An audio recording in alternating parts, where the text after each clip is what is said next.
Neemias capítulo 4.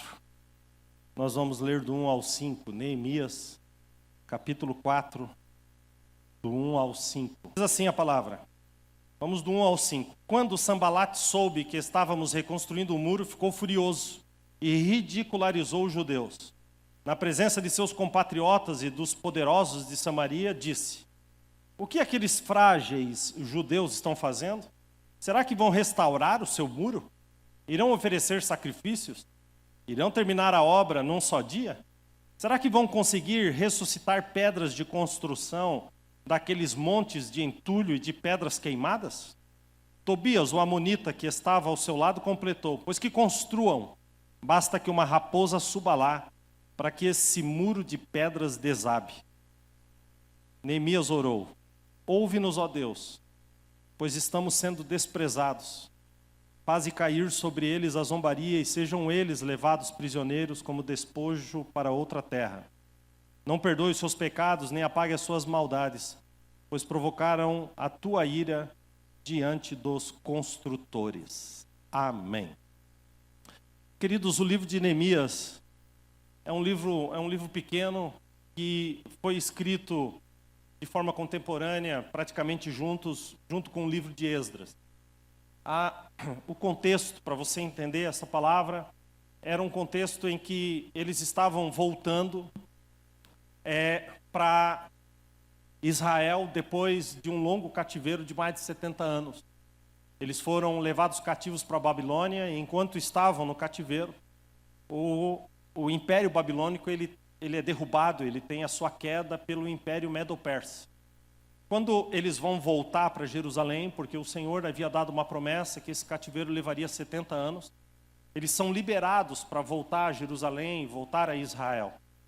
E quando eles chegam em Israel, imagine o que é eu demolir essa igreja 100%, e depois de demolir tudo, não ficar pedra sobre pedra, eu queimar tudo que tem aqui, que é possível ser queimado, e essa construção ficar abandonada há 70 anos.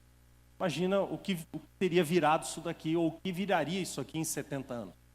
Pois bem, quando eles estão voltando desse cativeiro, é bom dizer que eles foram levados cativos, presos para a Babilônia, que não é pertinho de Israel, são 1.600 quilômetros. Eles fizeram esse percurso a pé, foram levados e lá ficaram prisioneiros 70 anos. Aquela geração praticamente morre, nasce uma outra geração que tinha uma promessa. A promessa do retorno desse cativeiro, de um novo tempo, de que eles seriam livres. Mas quando eles voltam, eles se deparam com uma cidade completamente em ruínas. Tudo havia sido queimado 70 anos atrás. Eu imagino que a vegetação, o mato, transformou tudo aquilo num grande entulho. E, como li aqui, aqueles que estavam zombando dele chamavam aquilo tudo de entulho. E tinham motivos para chamar. E quando eles voltam para Jerusalém, eles vão voltando em levas, e Esdras, que é um livro da Bíblia, conta a história de como eles reconstruíram o templo, né, para que o povo pudesse adorar a Deus. E Neemias conta a história de como eles reconstruíram os muros e as portas da cidade. Uma cidade que não era fortificada, gente, uma cidade que não tinha muro ao redor, era a única forma de proteção na época, eram as muralhas das cidades. E essa muralha foi completamente destruída, esse muro foi completamente destruído. E não é um murozinho qualquer, um muro que tinha 1.600 metros de linear, né, de comprimento, 1.600 metros por 8 metros de altura. E também não era um muro de tijolo, desse muro de casa que a gente faz. Era uma muralha, tinha a sua largura. Alguns falam que a largura girava em torno de 3 metros, outros dizem que até mais do que isso. Então não era um muro fino, mas era um muro de muita largura. E não tinha tijolo, não tinha material de construção para ir lá e comprar o material e mandar descarregar. Eles tinham que conseguir as pedras para levantar esses muros. De modo que, quando o povo chega, eles tomam uma decisão. Aqueles primeiros, à medida que foram voltando, os primeiros representantes do povo olharam para tudo aquilo e falaram: isso aqui é impossível mexer nisso aqui. Como levantar um muro aqui? Como levantar um templo aqui? Como reconstruir isso aqui? E cada um deles, então, desistiram disso e foram viver as suas próprias vidas. Mas era uma vida de miséria. uma vida terrível, não era o que Deus tinha para eles para o final daquele cativeiro. E, numa expedição, um cidadão chamado Anani, também judeu, saiu lá do Império Persa e foi até Israel e viu a tragédia que estava aquilo. Em nada se parecia, a cidade de Jerusalém em nada se parecia com aquilo que um dia foi. E quando ele volta para o Império Medo-Persa, o seu irmão, chamado Neemias, lhe pergunta a respeito dos irmãos que estão em Jerusalém, de como estão as coisas lá. E o relato que ele dá é um relato triste. Os muros estão caídos, tudo virou um entulho, as portas foram queimadas a fogo. E o nosso povo vive em grande miséria lá. Neemias havia nascido no Império Medo-Persa, havia nascido nesse processo dos 70 anos entre o Império Babilônico e o Medo-Persa. Neemias nem conhecia Jerusalém, mas Neemias, ao ouvir aquela notícia, Neemias se abala de uma tal forma, e ele se assenta e ele chora durante inacreditáveis, de dezembro até abril. Ele chora e ele faz longos períodos de jejum, clamando a Deus e pedindo ao Senhor que se lembrasse das promessas e que Deus trouxesse sobre eles a sua bênção. O que acontece, queridos, que depois de 4 meses, Neemias toma uma decisão suicida, porque Neemias é o copeiro do rei, o copeiro lá do famoso rei Artaxerxes. Não vou repetir mais esse nome a partir de agora. Mas ele é o copeiro desse famosíssimo rei. E o copeiro, queridos, era simplesmente o cargo de maior confiança do rei. Porque na época se assassinava as pessoas por envenenamento. Então o copeiro era aquele aferidor, aquele que tomava todo cuidado, para que nunca chegasse nada envenenado ao rei, nada com veneno. E ele também era aquele que tinha tanta certeza de que isso era correto, que estava tudo certo com aquela bebida, que ao chegar diante do rei com a bebida, ele bebia na taça do rei, na frente do rei, para comprovar ao rei de que aquilo não tinha nenhum tipo de veneno naquela bebida. Era o homem da mais alta posição no reino e da mais alta, abaixo do rei, da mais alta posição e da mais alta confiança. E nunca, sob nenhuma hipótese, o copeiro poderia chegar na presença do rei com a cara fechada, ou triste, ou abatido. Nunca. Ele sempre tinha que chegar com um sorriso no rosto. Mas ele toma uma decisão que era a única forma que ele poderia chamar a atenção do rei. E quando ele entra com o rosto triste, com o rosto abatido. E o rei lhe pergunta: o que é isso que está acontecendo? Por que você está com o rosto abatido? Só do rei perguntar isso, você já vê o milagre de Deus. Porque o fato dele entrar com a cara triste, com o rosto abatido na presença do rei, já era o suficiente para nem ter conversa. Já era o suficiente para que ele fosse morto. E aí ele diz: como eu posso ter alegria no coração se o meu povo, a minha terra, está destruída, os muros estão caídos, as portas estão queimadas a fogo? E o rei, que estava junto com a rainha, movidos por Deus, porque isso é um grande milagre. Neemias é um livro de grandes milagres que aparentemente a gente lê e não percebe como são milagres grandes. O rei diz: o que você precisa? E ele diz: eu não preciso de quase nada. Preciso que o senhor me dê cartas para eu pegar aqui com o pessoal da madeira, todas as madeiras para reconstruir as portas. Eu preciso que o senhor me dê aí uma liberação para eu sair nessa viagem. Eu preciso que o senhor deixe eu reconstruir os muros. Eu preciso que o senhor me abençoe. E eu preciso que o senhor deixe. Só isso. E o rei olha para Neemias. Ok, vai. Meus irmãos, quando Deus está agindo em algo, é tão lindo o que Deus faz. E Neemias vai. Eu acho interessante que Neemias pede a madeira para reconstruir as portas. Se você voltar na história de Israel, você vai descobrir que os pecados, a iniquidade e os erros de Israel entraram todos pelas portas da cidade.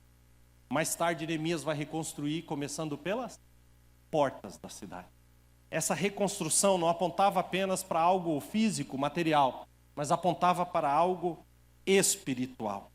E é aqui, queridos, que Neemias faz uma caravana e vai em direção a Jerusalém. É tão precioso isso e tão lindo. Um homem que nem conhecia a cidade. Ao chegar lá, ele pega um cavalo e durante 3 noites ele fica rodando a cidade para tentar criar um plano para reconstruir aquilo tudo. E o que a gente vê, queridos, é que está tudo indo muito bem e tudo indo muito maravilhoso. Mas a Bíblia vai dizer que houve uma revolta daqueles que estavam lá. Houve uma revolta de algumas pessoas, de 3 líderes que se levantaram contra eles. O primeiro deles é Sambalate, que era governador da província.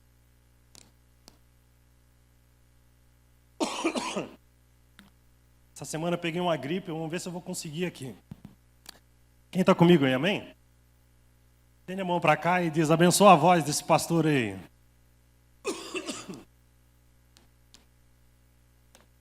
Eu acho que essa água está muito gelada também. Se alguém tiver uma água aí mais natural, me ajuda aí. Quando chega lá, queridos, nós temos 3 líderes. Sambalate, Tobias e Gesem. E a Bíblia diz que quando Sambalate, Tobias e Gesem souberam que eles estavam ali para reconstruir o muro, eles zombaram de nós, desprezaram e perguntaram, o que é isso que vocês estão fazendo? Neemias 2:19. Todos eram da mais alta posição. Mesmo assim, em 52 dias, eles reconstroem o muro e colocam as portas no lugar. Você sabe o que significa essa informação? Significa, queridos, que em inacreditáveis 52 dias, eles desentulharam tudo, fizeram montões de pedra e construíram absolutamente todo o muro em 52 dias. Isso é tão precioso, tão impressionante, tão maravilhoso, que é a mesma coisa que eu falar para vocês, que eu vou demolir toda essa igreja, e sem trazer nenhum material de construção aqui, a não ser as portas. Vocês vão reconstruir essa igreja em 3 dias. Esse número é tão fora do normal. Obrigado, viu? Jesus disse que aquele que der um copo d'água para um dos seus pequeninos não perderá o reino dos céus. Acabou de carimbar o passaporte.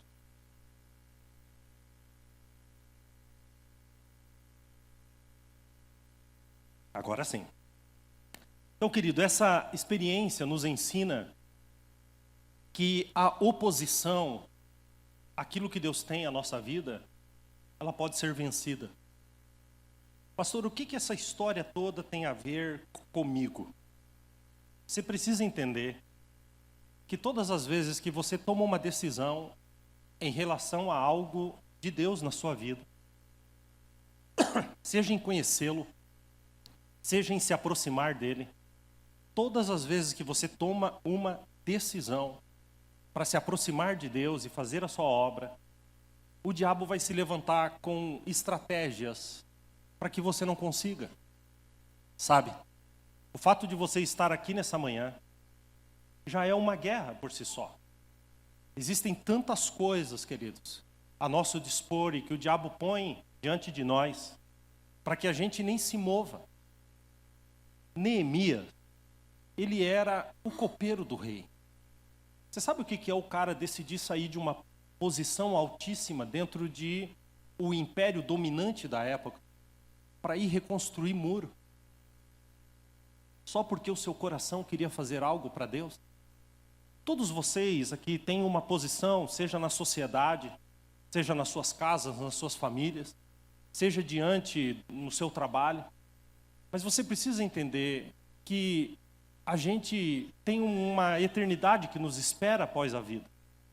E a gente precisa entender, queridos, eu pergunto para vocês aqui, onde está o Império Medo-Persa? Foi destruído. Outros impérios vieram depois. Na época de Jesus, o império dominante era o romano. Onde estão os impérios que passaram? Ainda que você acha que aquilo que você está vivendo é um império, é algo que você está construindo e que nunca vai se acabar, tudo passa. O que fica de fato é aquilo que nós fazemos para o Senhor. O inimigo aqui usou 5 estratégias. A primeira delas, a estratégia do desânimo. Você sabia que o desânimo é considerado o mal do século? Você precisa entender que se não existe inspiração, vontade, gosto, alegria na vida, você não alcança nada. Observem Neemias 4:2. Olha as palavras que aquelas pessoas lançaram sobre Neemias e sobre aqueles que queriam reconstruir o muro. Vocês irão terminar num dia só? Será que vocês vão conseguir ressuscitar pedras de construção dos entulhos? Tobias, o amonita, completou. Então que construam. Basta uma raposa subir no muro e esse muro vai desabar. Palavra de desânimo. Convencê-los a deixar para lá. O desânimo, querido, preste bem atenção, aumenta o tamanho do gigante. O desânimo te diminui.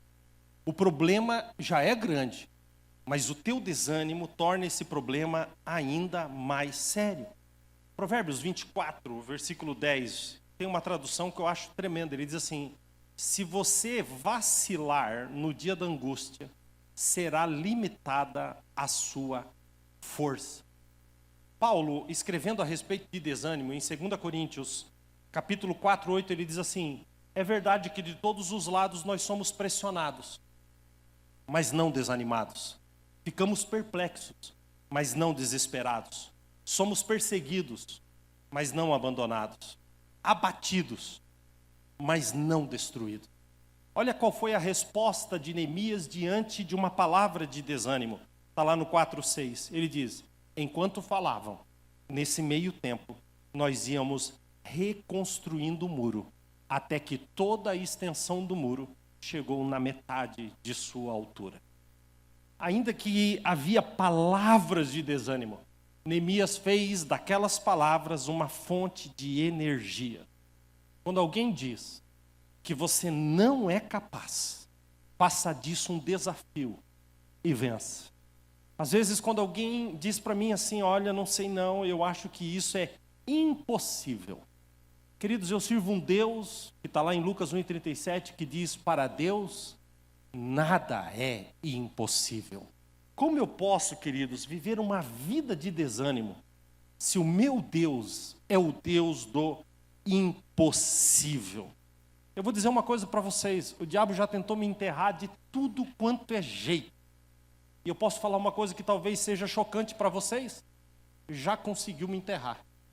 Só que, queridos, eu sou semente. O diabo enterrou e falou: matei, brotei, cresci, estou dando fruto como uma árvore na presença de Deus. Queridos, em nome de Jesus, vença o desânimo. Não desanime com as palavras que as pessoas lançam sobre você e sobre a sua vida. Não desanime com aquilo que lançam a seu respeito, que falam a respeito de ti. Não desanime. Por quê, pastor? Porque Deus está com você. Amém? Quem entendeu isso, diga amém. Então provoca quem está do seu lado e diz: não desanima. Essa estratégia, queridos. Aliás, as estratégias do diabo não mudam porque ele não tem novidade nenhuma. Bom, se te desanimar não deu certo, então a próxima estratégia será: eu farei você sentir medo. É isso. Mas não é medo de barata, de aranha, de lagartixa. Só de eu falar, teve gente que fez assim, ó. Você viu uma, pastor, para citar? Não, queridos. Esses dias eu achei que alguém estava recebendo a visitação do Espírito Santo, mas é uma barata que saiu daquela porta e a pessoa saiu pulando e saltando, né? Mas não é desse medo, não. Eu estou falando do medo que te dá a certeza que você não vai conseguir aquilo que você nem tentou. Você acredita que tem esse tipo de medo? O medo que diz, você olha e o medo já te diz que você não é suficiente, que você não é capaz. Quando você lê Neemias, 10 vezes, não foi uma ameaça de morte, 10 vezes eles receberam ameaça de morte. 10. Observe o versículo 12 do capítulo 4. Os judeus que moravam perto deles, 10 vezes os preveniram.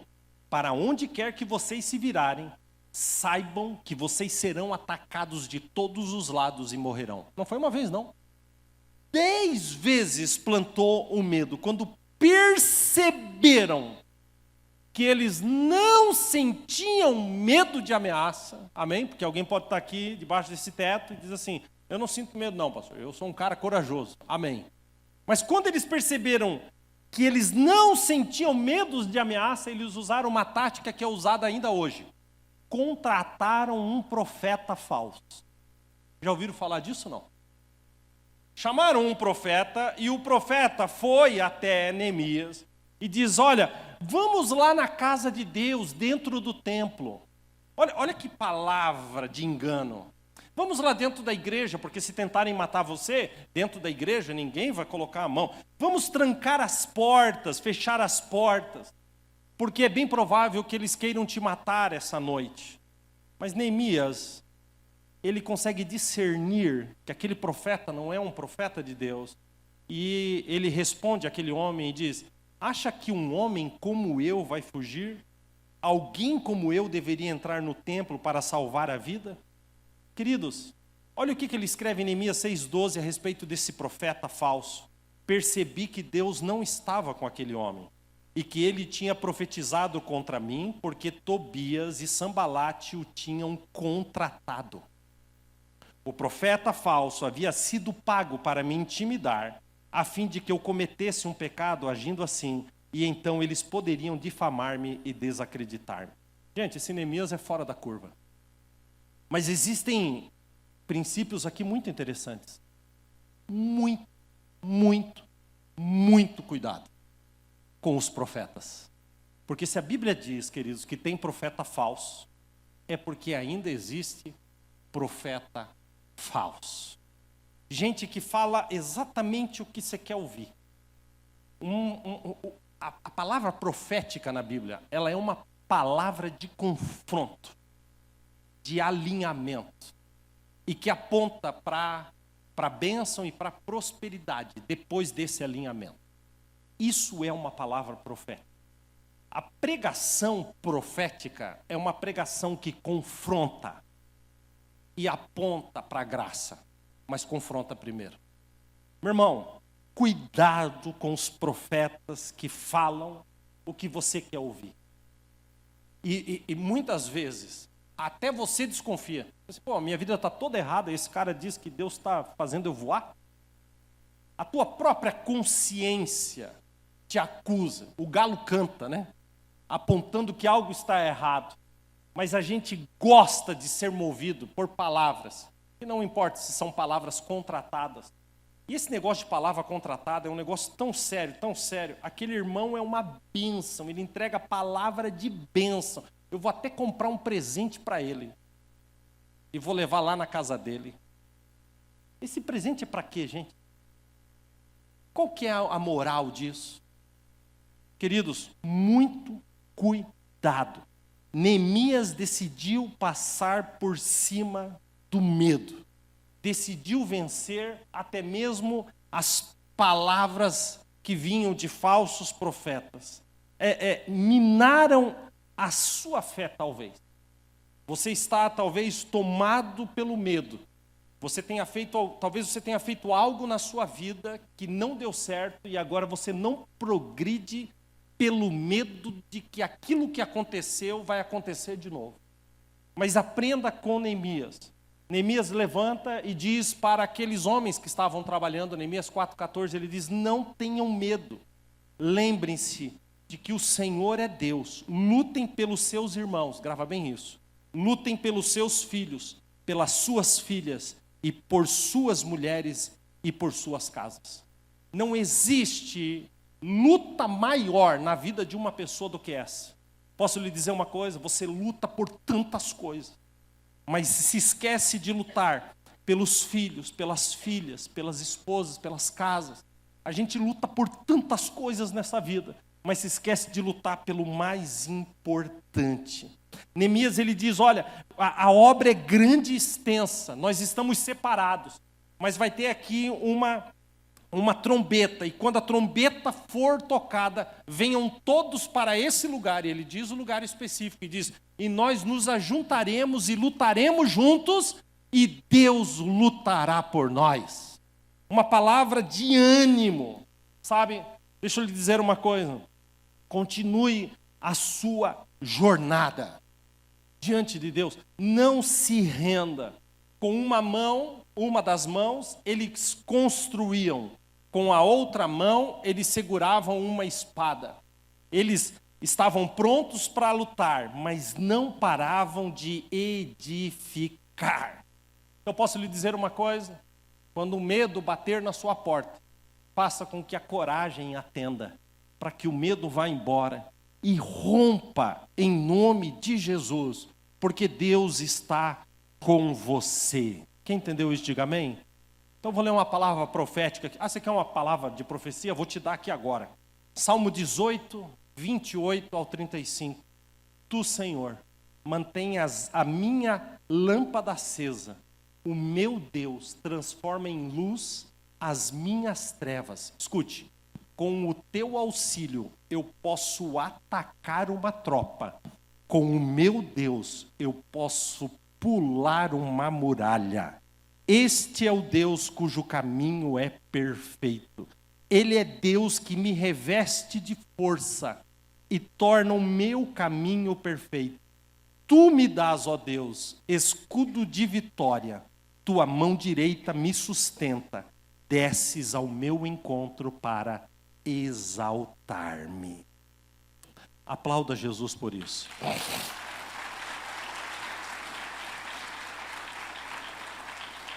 1 João 4,8. No amor não existe medo. Pelo contrário, o perfeito amor expulsa o medo, porque o medo traz castigo, e aquele que tem medo não está aperfeiçoado no amor. Queridos, que versículo. O medo gera um castigo. É como se você precisasse romper, mas é castigado pelo medo. Como se você precisasse tomar uma atitude, mas não toma pelo medo. 2 Timóteo 1,7. Eu quero que você receba essa palavra. Levante a sua mão. Diga junto comigo. Pois Deus não nos deu um espírito de covardia, mas nos deu poder, amor e equilíbrio. Glória a Deus por essa palavra. Glória a Deus por essa palavra.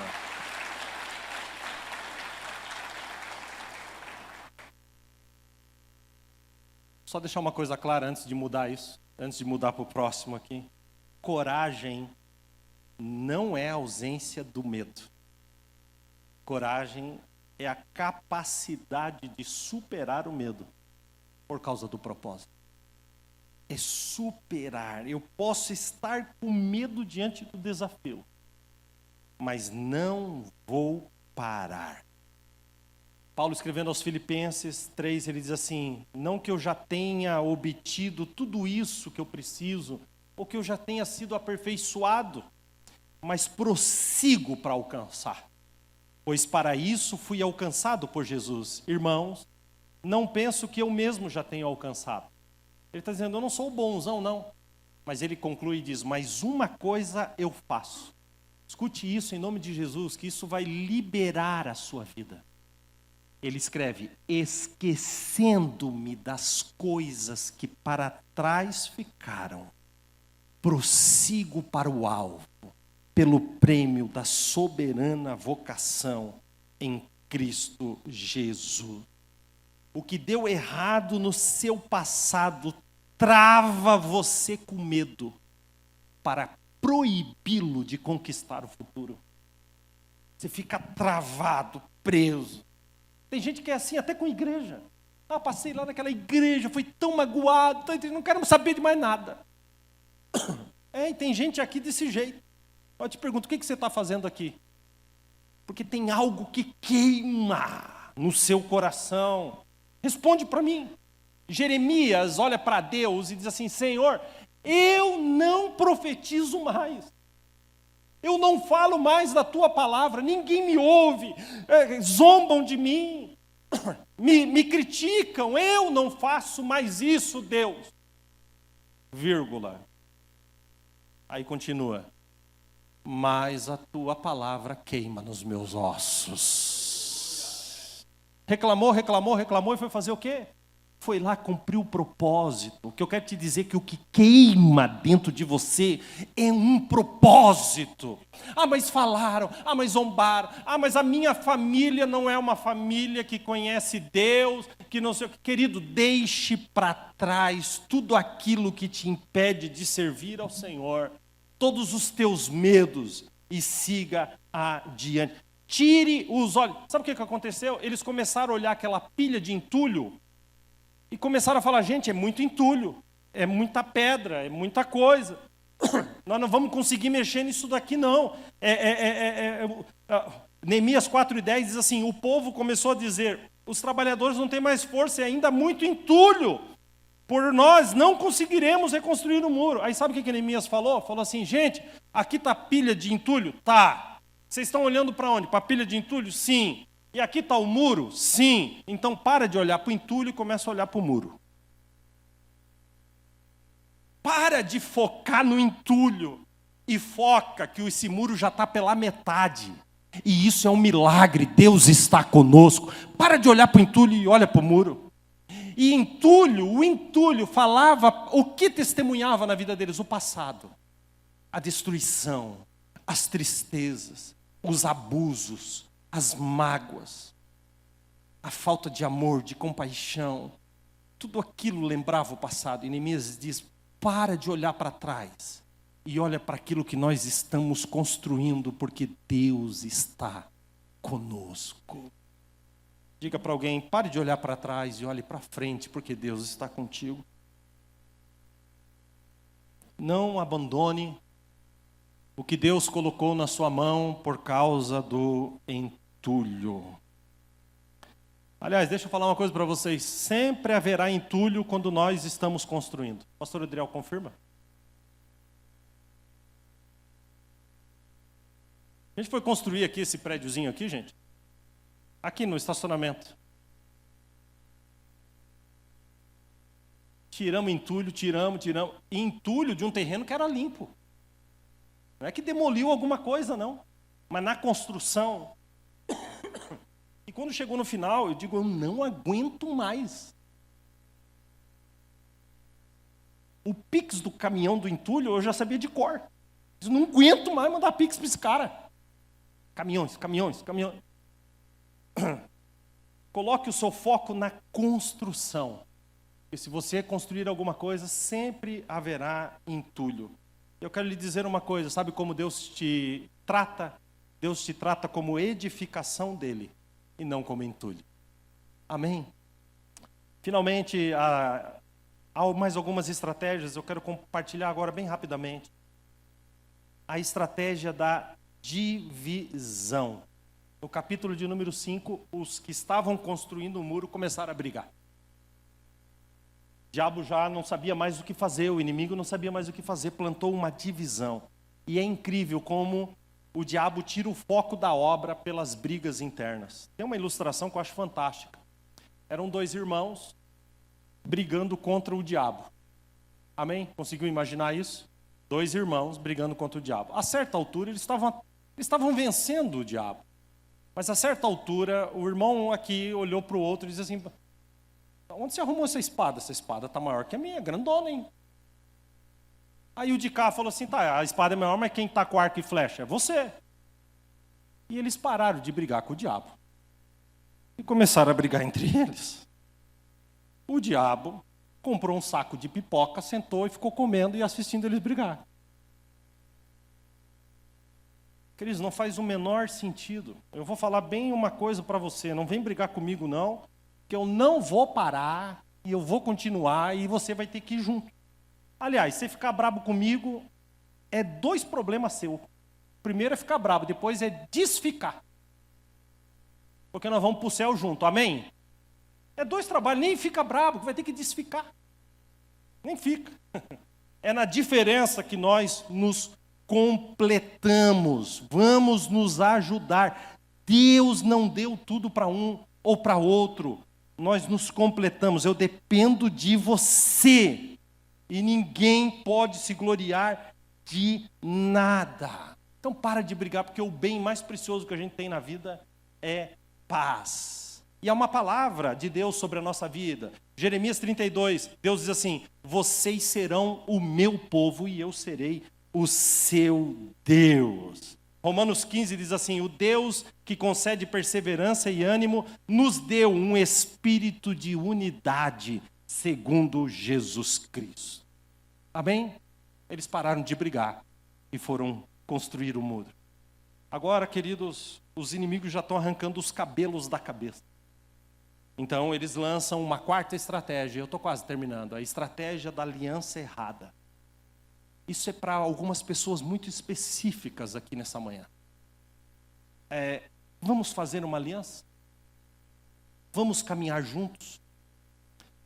O inimigo, nessa estratégia, ele usa as amizades para nos destruir. Muito cuidado com isso. Em Neemias 6, eles mandam uma carta e diz assim: Neemias, venha, vamos nos encontrar num dos povoados. Por isso, eles tramavam mal contra Neemias. Mas eles falaram: vamos nos encontrar, vamos sentar para tomar alguma coisa, vamos comer alguma coisa. Mas Neemias mandou a seguinte resposta: eu estou fazendo uma grande obra, por isso não vou descer. Neemias falou: não quero aliança, não quero amizade, não existe sinceridade da parte do inimigo. O diabo, para nos paralisar, nos coloca em alianças erradas. Muito cuidado. Muito cuidado. Você sabe quem que é os teus verdadeiros amigos, gente? São aqueles que te trazem para a igreja. São aqueles que te convidam e dizem assim: vamos lá ouvir uma palavra de Deus. Esses dias atrás teve uma mulher que veio aqui e trouxe sobrinho, tio e tudo. E ela tinha vindo no culto da manhã, no domingo, e à tarde encontrou com eles. Eles estavam tudo desesperados. E eles falaram: dá uma palavra para nós. Ela falou assim: eu não tenho ouro nem prata. Mas o que tenho te dou. Foi mais ou menos assim. Ela disse: não tenho o que te dizer, mas uma coisa eu posso te dizer.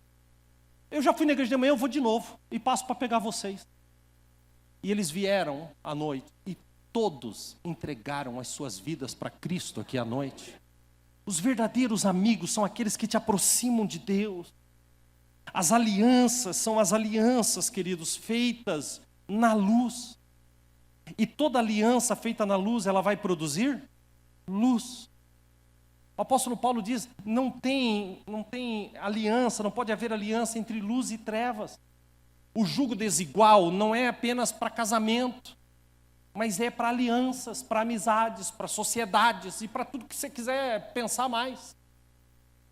Salomão escrevendo diz: como andarão 2 juntos se não estiverem de acordo? Não, pastor, mas nós estamos de acordo. Mas ele está falando de coisas espirituais.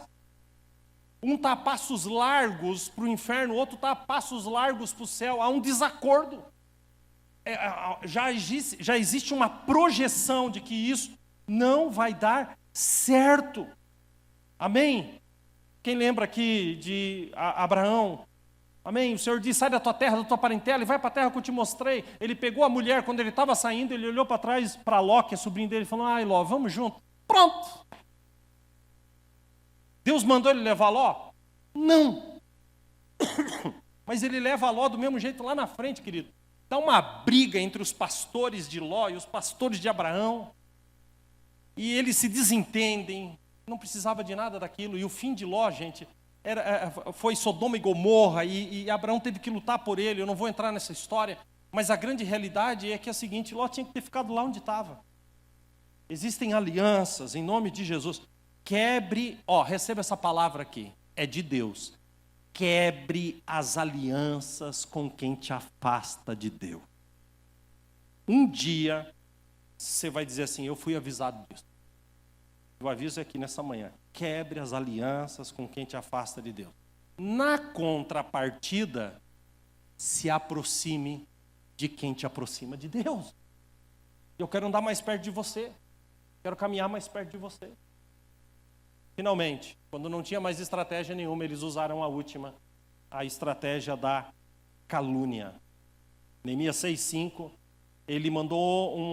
o Sambalate mandou um homem com uma carta dizendo, olha, aí nas nações estão dizendo que vocês estão tramando uma revolta contra o rei e que vocês vão destituir o rei. E até já nomeou aí profetas.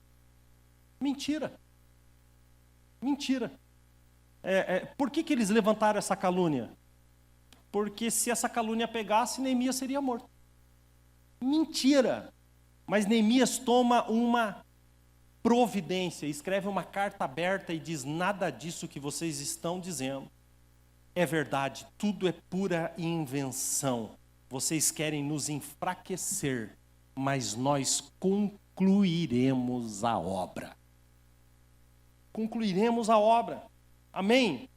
Queridos, em nome de Jesus, calúnia é respondida na presença do Senhor. O livro de Neemias aparece, registra 11 orações de Neemias. 11 orações completas de Neemias.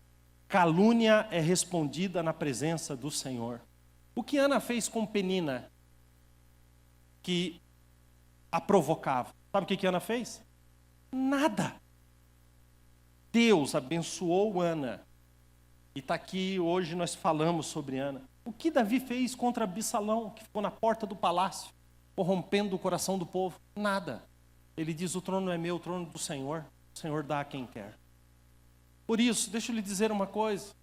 Receba essa palavra aqui assim, de bênção para você. Amém? Quem quer receber uma palavra de bênção? Levanta a mão. Não responda no Facebook. Receba. Não responda no Instagram. Receba. Não poste, bannerzinho de indireta, receba. Não responda no grupo da família.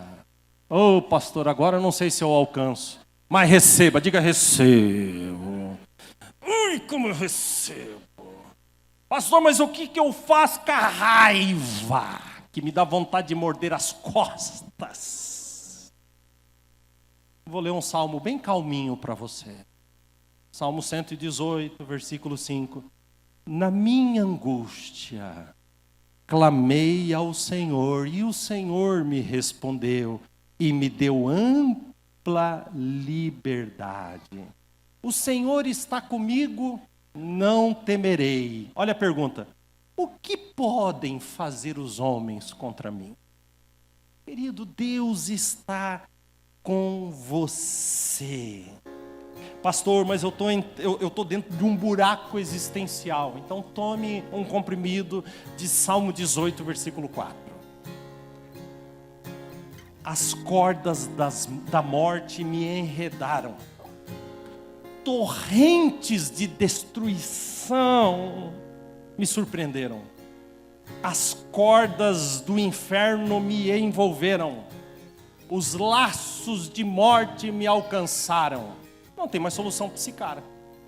Mas não acaba aqui. Na minha mais profunda aflição, clamei ao Senhor e pedi socorro ao meu Deus. E lá do céu, do seu santo templo, Ele ouviu a minha voz. O meu grito chegou à sua presença e Ele me respondeu. Meu irmão, tu está tão... Deixe que falem. Eu amo os ditados do meu pai. Meu pai dizia, meu filho... Dizia não, diz. Meu filho, de vez em quando ele diz assim, não se esqueça. Eu já sei que vem um ditado logo em seguida. De vez em quando vem um versículo também. Ele diz, não se esqueça, os cachorros latem para a lua não responde. Porque a lua sabe quem é. Deixa os cachorros latirem. Meu filho, a caravana está passando enquanto os cachorros estão latindo. Tudo para ele é cachorro, né? Podia usar outros. Mas o que ele quer dizer é o seguinte, meu filho, Deus colocou algo no teu coração, deixe que falem. O Senhor está contigo. E quando tu não aguentar mais, lembre-se que é só olhar para o lado, que Ele está caminhando do seu lado. Fala com Ele, porque Ele te ouve. Oh, meu irmão, receba essa palavra. Você está aí todo angustiado. Queridos, a sua vida não está na mão de homem nenhum. Nem do seu patrão, nem de quem quer que seja. A sua vida está na mão de Deus, que escreveu uma linda história para você. Eu não sei qual a estratégia que o diabo está usando contigo, se é do desânimo, do medo, da divisão, da aliança errada ou da calúnia. Mas não deixe o inimigo te parar. Para de perder tempo com as coisas dessa vida. Para isso você pode parar. Parar de perder tempo. Não pare, porque quem te chamou garante o futuro. 52 dias depois, os muros estavam prontos. As portas colocadas, então eles se reuniram na praça. Escute essa, e eu vou terminar aqui. Eles se reuniram na praça. Fizeram um púlpito pequeno de madeira. Chamaram Esdras na praça da cidade. Quantas lágrimas, quanta alegria. Esdras então abriu a palavra e começou a ler. E quando Esdras abriu a palavra e começou a ler, todos se colocaram de pé. Esdras leu a palavra, e quando Esdras terminou de ler a palavra, todos se prostraram, com o rosto em chão, e adoraram ao Senhor. A diferença entre se colocar de pé e se prostrar com o rosto em chão, nessa passagem aponta para uma verdade muito preciosa. Quando eu me coloco em pé, eu respeito, mas eu posso até respeitar e não concordar. Eu respeito, mas não concordo. Já ouviu isso ou não? Eu respeito o que você falou, o que fulano falou, mas não concordo. Quando eles se colocaram de pé, ele estava dizendo, nós respeitamos a palavra. Mas quando eles se dobraram e se prostraram, eles estavam dizendo, nós amamos a palavra. Nós amamos o Senhor. Sabe, você veio aqui nessa manhã e você me ouviu e respeitou.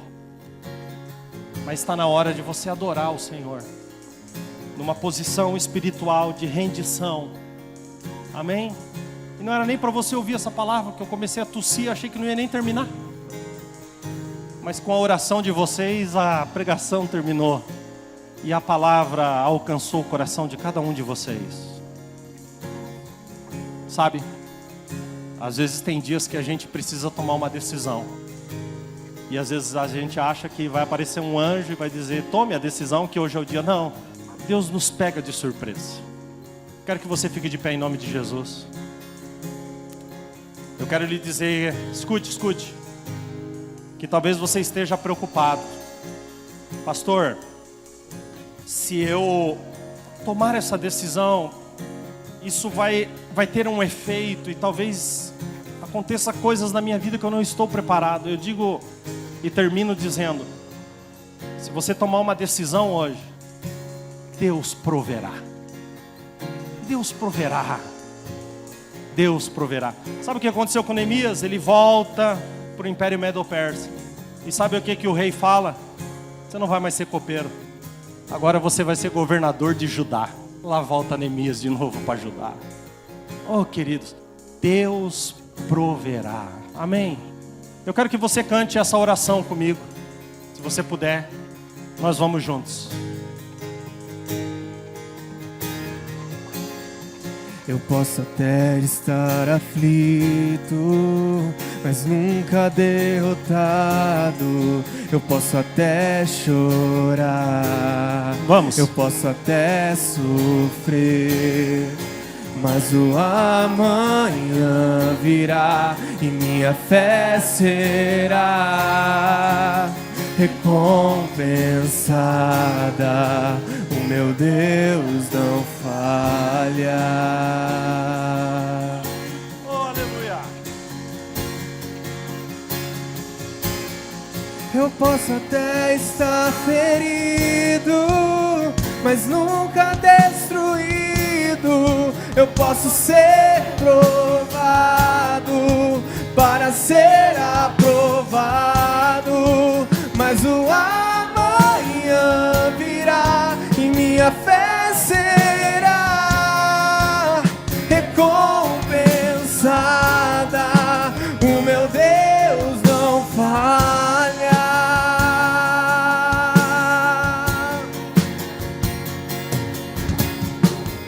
Não vivo pela vista, não, eu vivo pela fé.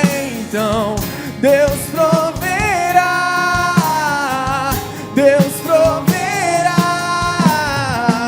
Olho para o alto, então vem o socorro, sim. Deus proverá, Deus proverá. Não vivo pela vista, não, eu vivo pela fé. Então Deus proverá, Deus proverá. Olho para o alto, então vem o socorro, sim. Deus proverá, Deus proverá.